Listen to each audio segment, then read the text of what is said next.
Que a paz e as bênçãos do nosso querido Jesus possa, a cada instante de nossas vidas, fazer com que esta luz de que tanto falamos chegue até nós. Mas mais do que isto, que saibamos abrir as janelas de nossa casa mental para que estes raios possam adentrar e quase sempre nos tirar da escuridão em que nos colocamos. Por quê? 99% da humanidade teme a morte.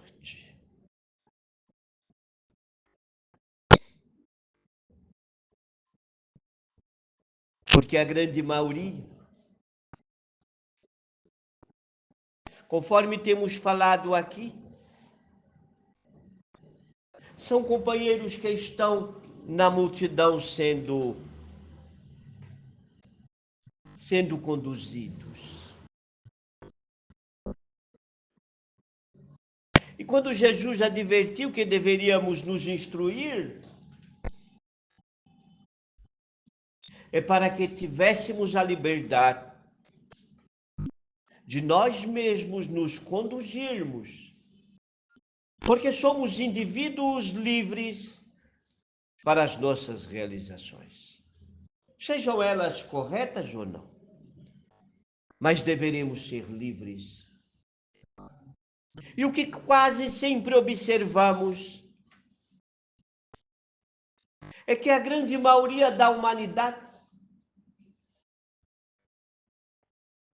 envolvido na preguiça, acaba não se dando a oportunidade de despertar seus grandes valores. E como temos dito aqui há muito, assim como nós, todos aqueles que estão sob o nosso governo mental, a que chamamos de células, pensam. E assim como nós, vão agir sob nosso governo. Muitos chegam aqui ao desencarne, quase sempre procurando as portas do céu. Em sua grande maioria. E com justificativas para poder atravessar os umbrais e adentrar aos céus tão pregados na terra. Aliás, não só pregados, vendidos, comercializados.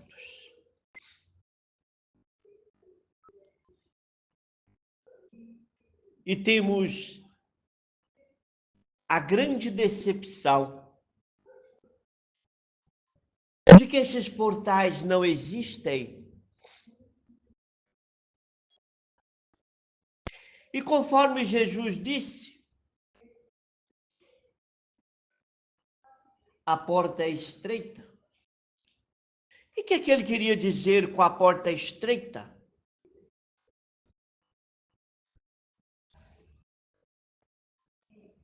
É porque para podermos atingir a esta condição, nós teríamos que nos despir de todas as ilusões humanas que insistimos em dar vida e o que tem nos feito sofrer de experiência em experiência.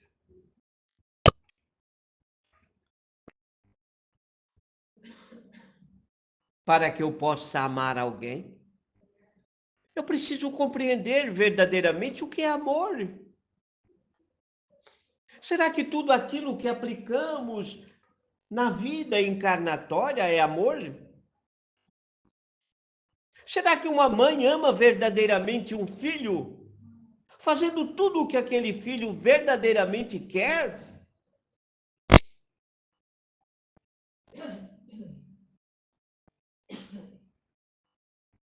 Precisamos sim repensar. O amor não pode ser um objeto de barganha. Senão eu teria que barganhar para comigo mesmo. E o que quase sempre observamos é que os homens querem sempre negociar com Deus. E se pararmos para refletir, vamos ver o quanto somos ainda infantis em nossas atitudes. Imaginamos que eu, estranho, bato à porta da casa de um de vocês que me desconhece. Você vem me atender e eu te faço uma proposta. Eu queria te vender esta casa que é sua. E você, estático, diz, mas como que você vai vender para mim uma casa que já é minha? Não faz o menor sentido. Isto seria apropriação indébita?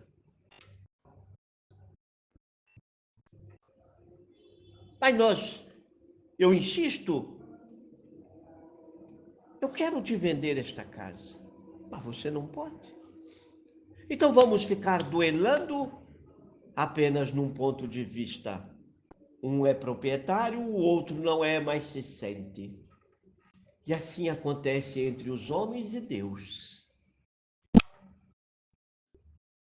Olha que interessante. As ilusões são tamanhas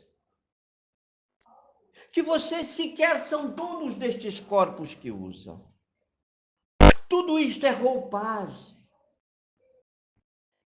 Mas vocês quase sempre na humanidade se sentem proprietários. E assim como fazem com os corpos, fazem com tudo da vida. São donos.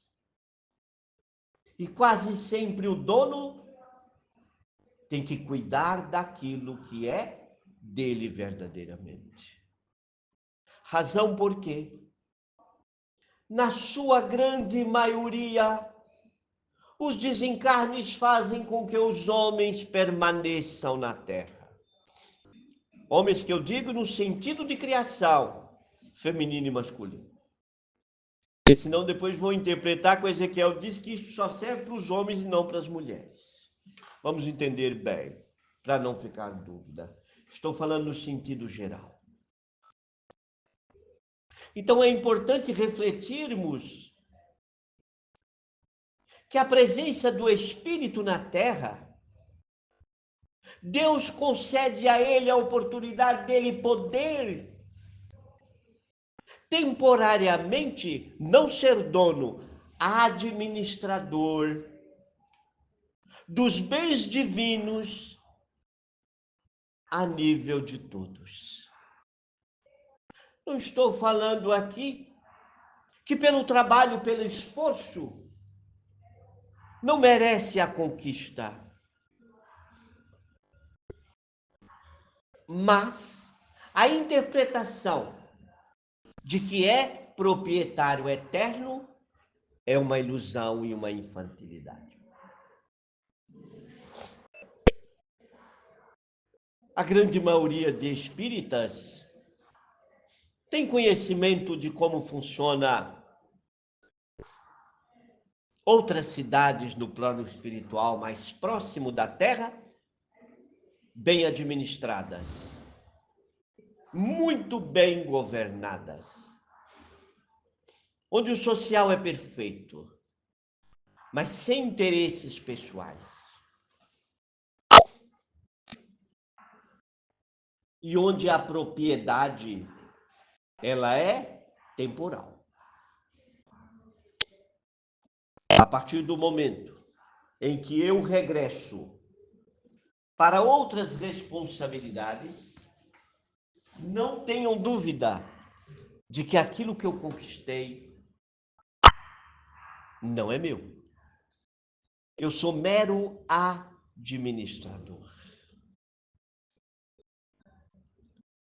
E a questão da posse no mundo tem gerado verdadeiros escravos, o que não permite aos homens deixarem esta grande escola para retornar à casa de origem. Porque todos, em sua grande maioria, têm um outro ambiente como moradia, mas a ilusão tem feito dos espíritos a escravização pela posse. Posso afiançar para vocês uma quantidade imensa de companheiros que, ao desencarnar, permanecem ligados aos seus restos mortais, ali perdendo um tempo que é de Deus, para fazer com que aquele corpo reaja e volte à vida.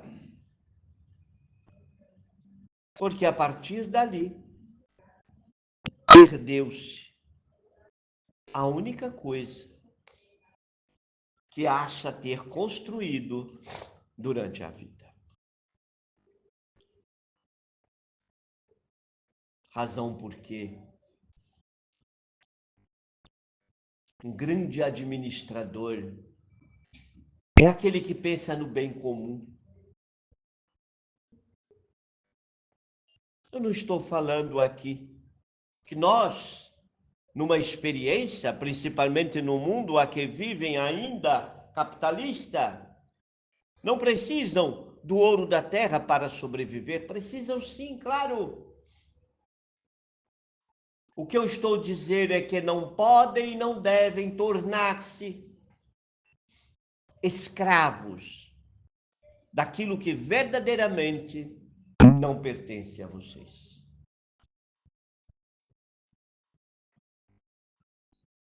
Razão porque Jesus disse que o caminho é estreito, que a passagem é estreita. E os homens estão gordos, obesos, e não conseguem passar por este caminho, por esta porta.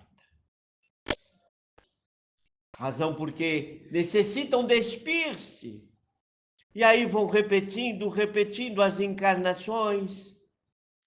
E elas vão ficando mais difíceis, mais complexas.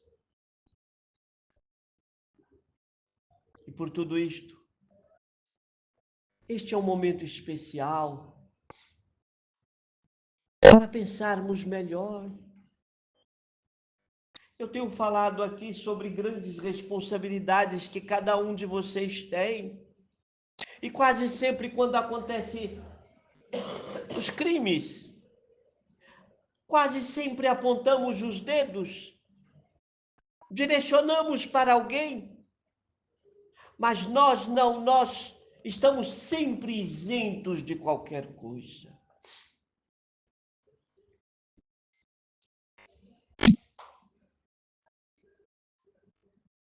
Às vezes, ouço os companheiros dizerem, sou um defensor da natureza.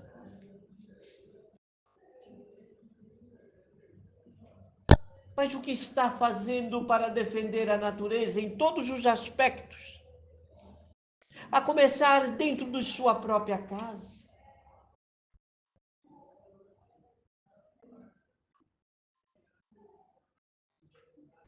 Então precisamos sim repensar nossos valores. Isto chama-se evangelho aplicado. Até porque se o evangelho fosse para usar entre quatro paredes, em templos, não faria nenhum sentido a presença de Jesus na terra, que não erigiu, não ergueu nenhum templo para que seu evangelho fosse ali aplicado. Pelo contrário, ele foi até os templos para dizer para aqueles que estavam jungidos e presos aos conceitos pudessem sair.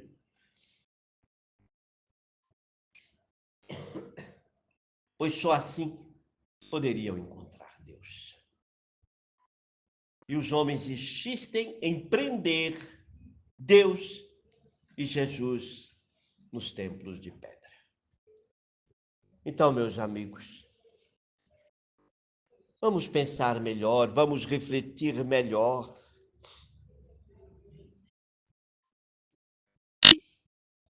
É justo eu agir com desamor para comigo mesmo? Se eu verdadeiramente não me amar, quem vai me amar? Como poderei compreender as falhas dos outros se eu também as pratico e vivo? Que eu pare de estender meus dedos para julgar, mas que relembro dos meus crimes e de minhas faltas no dia a dia. Como eu quero voltar à minha casa de origem? Se a bagagem estiver pesada pelos vícios e pelos bens humanos, não conseguirá fazer a viagem e terá que novamente repetir a experiência. Quando? Não sabemos. Mas lembrando que a reencarnação, mesmo com a projeção no plano do espírito, não deixa de ser um ato de caridade daquele que recebe. E que na atualidade temos visto um total desrespeito a este corpo tão bem edificado por nós no âmbito espiritual.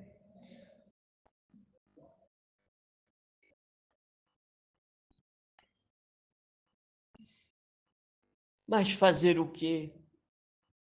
Cada espírito tem seu tempo. Cada um faz seu próprio tempo. E conforme disse Jesus, vocês podem voltar, chegar até mim, caminhando ou rastejando, cada um tem sua própria escolha.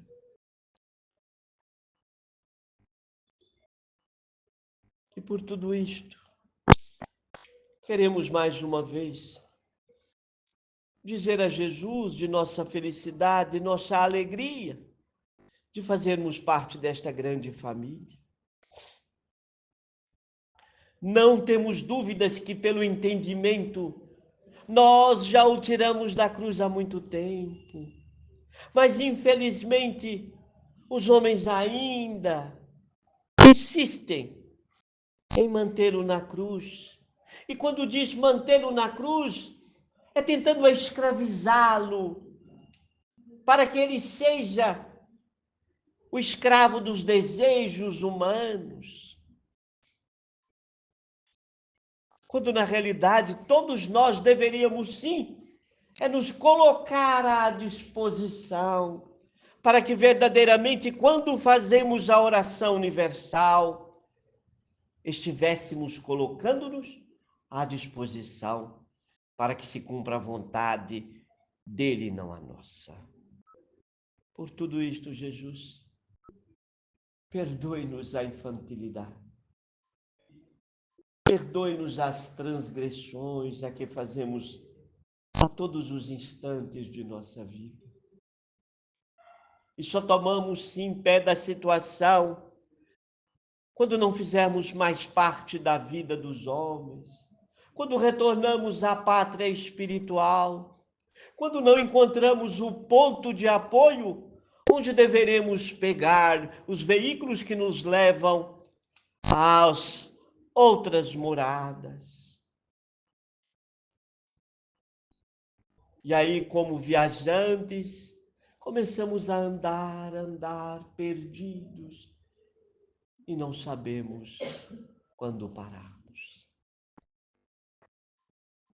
Insistimos que não nos falte a visão necessária para sermos cada dia melhores, para que as tuas palavras possam ecoar em nossas vidas, que não estejam apenas grafadas nas páginas materiais da terra, mas que sejam a razão de nossa jornada, de nossa caminhada. E a cada passo que damos, perguntemos a nós mesmos se não estamos pisando em alguém, maltratando alguém, estamos matando o desejo do outro, se não queremos moldar o outro à nossa maneira, porque nos intitulamos modelo. Perdoe-nos, Jesus, mas não temos dúvidas de que um dia estaremos puros e poderemos, sim, atravessar este caminho que tanto queremos. Obrigado, e que a sua paz seja realmente o alimento de que necessitamos. Obrigado.